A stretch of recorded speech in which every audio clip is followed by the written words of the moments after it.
Graham Bloxham for Wellington Live, down here just on the edge of Courtney Place with the harbour in the background with Greig from Epic Hospitality. And I've had a few calls with you and maybe one meeting, so I've recently just met you. Really concerned about scenarios that you've been presented with, and it looks to me as though there may be an officious sort of approach in council. Now, we've got to take a balanced and fair approach, but can you just take us through in a sort of logical step, starting with what you're facing now with your new bar? You've got, how many bars have you got? 4 bars. Eva Beaver, one of my favourites. Yes, good. Yep. So the situation we find ourselves now in Graham is we've got a lease on Courtney Place for a new site, a new bar called St Diablo. We've finished construction, building the place and what was an empty tenancy, and we've spent hundreds of thousands of dollars into the space, and we can't get a liquor licence. We've been opposed by the 3 agencies, the police, Regional Public Health and the City Council Licensing Inspector. But you've got liquor licences elsewhere? Yeah. Have you had any problems with those? No problems. And had licences for 15, 18 years in central Wellington, just down the road. And so here we're in a situation where we want to activate the empty tenancy, invest into Wellington, because we really believe in Wellington, and Courtney Place is in a bit of a rut at the moment, and what it's going to take to turn Courtney Place around is an investment into these empty tenancies and build great businesses. We wanted to bring some fun into Wellington, but what stands between that and a bit of fun for Wellingtonians is these 3 agencies. And so we had a district licensing hearing, and we won that hearing, and then at the 11th hour these 3 agencies combined together to appeal the licence, and now we're staring down the barrel of 8 to 14 months before we can get a liquor licence.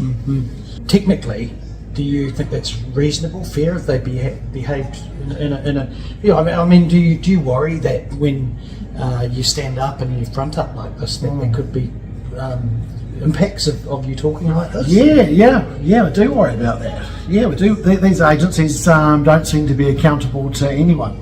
We've talked to the council about this, and largely the mayor seems to be supportive of the reinvigoration on Courtney Place. And her hands are tied. These agencies, like for example the liquor licensing inspector, they have their own warrants, their own sort of warrant, and so the mayor can't bring up the chief executive and say, oh look, this is not on, you can't do this, because the inspector has his own warrant, so he's entitled to do this, go through this process. So as a consumer, as a person that goes into a bar, and I have held a licence before it was cancelled, it just stunned me. It basically, Sergeant Repair Jones cancelled my liquor licence in August, so as to ruin our December at Social Cooking. And it took us 2 weeks to come back, and we just got back in time. So I tell you who helped a lot was Joanna Bird. Yeah.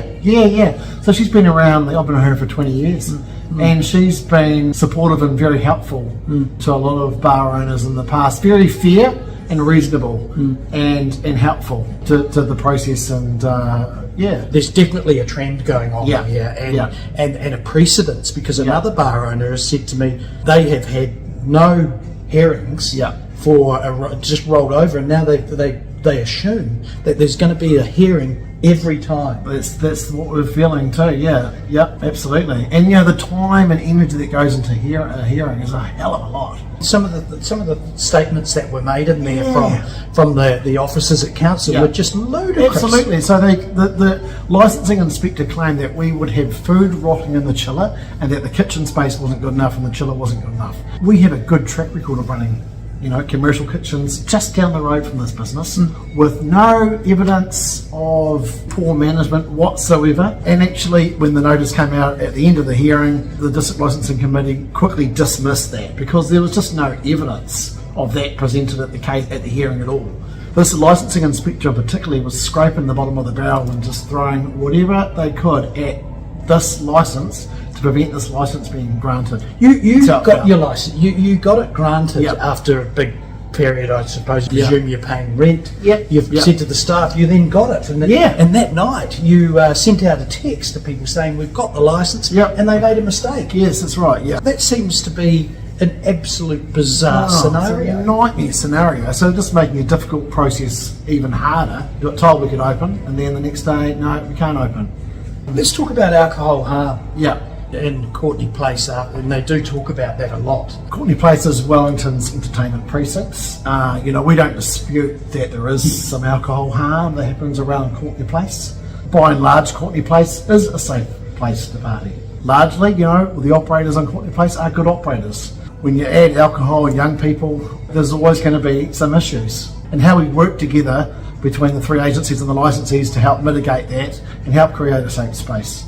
And we've recently launched the Alcohol Accord, which is a monthly meeting where all the bar owners get together with the three agencies, the police, health and liquor licensing inspectors from the council, and talk about strategies and how we can improve the area and safety in the area. So it's something we're talking about every month. How are you going to hold your breath for 14 months? It's a long 9 time. months. You've already been fighting it for 3 months or so. Well, we applied for the licence back in October last year, so it's taken almost a year even just to get to here. So before you can apply for a licence, you've got to have a lease. So you sign the lease a year ago, and then we start going through the process of getting a liquor licence. So it's taken a year to get to now, and now we're staring down the barrel of maybe another year. It's not a very nice feeling.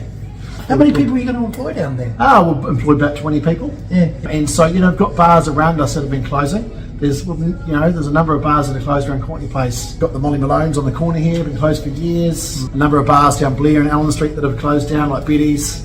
Tell me, is there hope here? I mean, waiting for 9 more months doesn't fill you with hope, and you're also dealing with a situation there. I think what gives us hope, Graham, is we've got Let's Get Wellington Moving, development coming for Courtney Place, and the council and the government are investing hundreds of millions. Attract more people to the area and make it more people pedestrian friendly. Well, that was Graham Bloxham for Wellington Live down here, in a pretty serious discussion here with a bar owner, entrepreneur, businessman, head model with a hairdo like that. Thank you very much, Thanks, Graham. Appreciate it for having me. Cheers.